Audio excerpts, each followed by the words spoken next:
Terima kasih, Mas.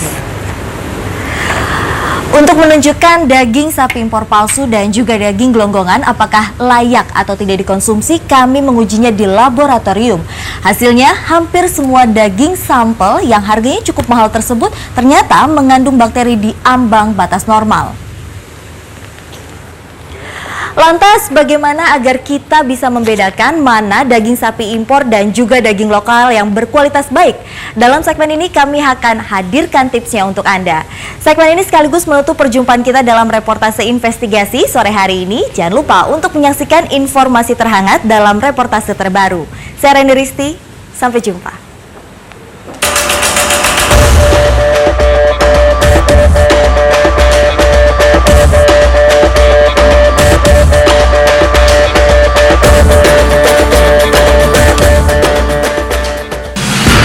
Setelah mengetahui kecurangan yang dilakukan Nero dan Paton, kami membawa sampel daging sapi tersebut ke Laboratorium Teknologi Pangan Universitas Padjadjaran, Bandung, Jawa Barat.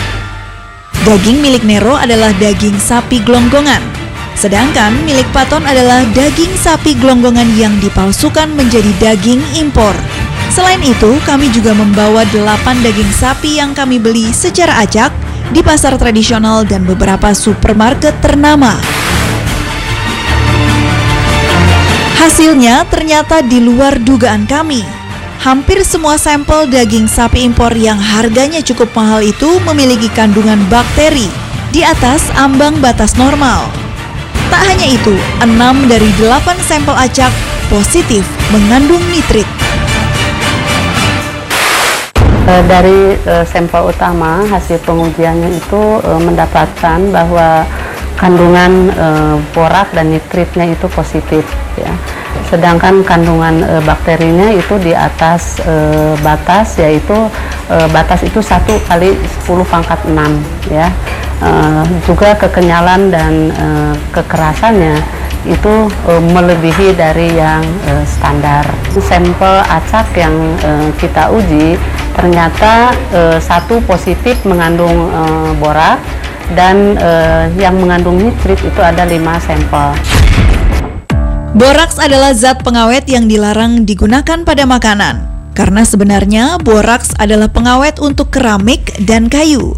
Sedangkan sendawa atau nitrit walau bisa digunakan untuk pangan, namun penggunaannya sangat terbatas. Sendawa biasa digunakan untuk memberikan warna dan memberikan kesan segar pada daging.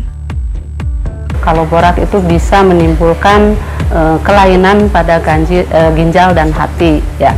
Sedangkan kalau nitrit itu kan di dalam tubuh akan membentuk nitrosohemoglobin, ya, yang nantinya itu akan mengganggu pembentukan mioglobin di dalam sel darah merah manusia, ya, dan juga yang akhirnya akan menimbulkan kanker. Tingginya bakteri pada daging impor palsu dan daging gelonggongan terjadi akibat kandungan air yang tinggi pada daging. Akibatnya lagi, daging menjadi cepat rusak, apalagi sumber air yang digunakan belum jelas kebersihannya. Bila manusia terkontaminasi daging yang sudah tercemar mikroba, tubuhlah yang akan menuai akibatnya. Gejala yang ditimbulkan tergantung dari besarnya kuman, karena setelah dimasukkan air ke dalam tubuh hewan, itu dagingnya tuh antara 7 sampai 8 jam itu dagingnya akan cepat lebih berkembang biak kuman.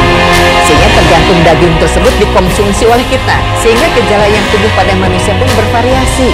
Selain daya tahan tubuh manusia yang juga mempengaruhi gejalanya, mulai ringan, mual, muntah, sakit kepala, enam, diare, bahkan kalau toksinnya tinggi, karena kita lihat Clostridium itu kan menginfoman, kita bisa sampai kehilangan kesadaran dan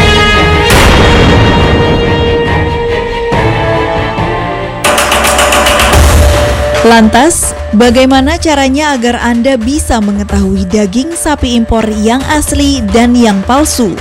Kami pun membawa daging sapi impor palsu milik Paton kepada salah satu koki atau juru masak. Kami meminta ia membedakannya dengan daging sapi impor yang asli. Secara kasat mata, daging impor asli dan daging impor palsu memang sulit dibedakan. setelah daging ini kita olah dengan cara kita masak, yang paling membedakan adalah tekstur dari dagingnya sendiri. Kalau daging impor itu dagingnya cenderung lebih empuk, jauh lebih empuk dibandingkan dengan daging lokal, dan secara flavor juga dia lebih gurih karena memang sapi ini selama hidup dia memang pakannya khusus gitu. Kalau yang kita tahu range untuk sapi di luar negeri. Sedangkan untuk mengetahui daging sapi yang baik, ada beberapa hal yang harus dikenali. Secara fisik, warna merah segar adalah pertanda daging masih dalam kondisi baik. Selain itu, dari tekstur daging terasa kenyal. Itu artinya daging masih dalam kondisi baik. Sebenarnya kalau cara memilih daging sapi yang baik, dari kasat mata, dari cara fisik kita bisa melihat daging itu warnanya merah segar. Yang kedua, teksturnya itu masih kenyal. Jadi kita pegang, sentuh itu teksturnya masih oke. Ketika kita bauin, kalau baunya masih bau fresh, bau segar, itu so far sih oke. Ya, yang keempat kita lihat penampang total dari keseluruhan cutting daging itu seperti apa. Apakah dia tercerai-berai atau seperti itu gitu.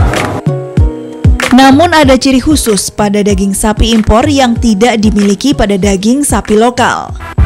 Biasanya untuk impor, mostly yang datang ke Indonesia adalah daging masih frozen bentuknya gitu. Untuk mengetahui daging itu import atau bukan, sebenarnya kita baru ketahuan untuk orang yang orang awam biasa, baru ketahuan setelah kita coba sih sebenarnya teksturnya lembut, flavornya beda atau enggak. Tapi kalau untuk mengetahui yang tadi saya bilang, cek dulu kemasannya. Ada barcode-nya, negara asalnya jelas, cutting-nya itu cutting apa. Aksi yang dilakukan oleh oknum tak bertanggung jawab tentunya akan berdampak negatif pada kesehatan kita. Karenanya sebagai konsumen kita harus lebih jeli dan teliti untuk memilih daging sapi di pasar atau supermarket. Tim Reportase Investigasi.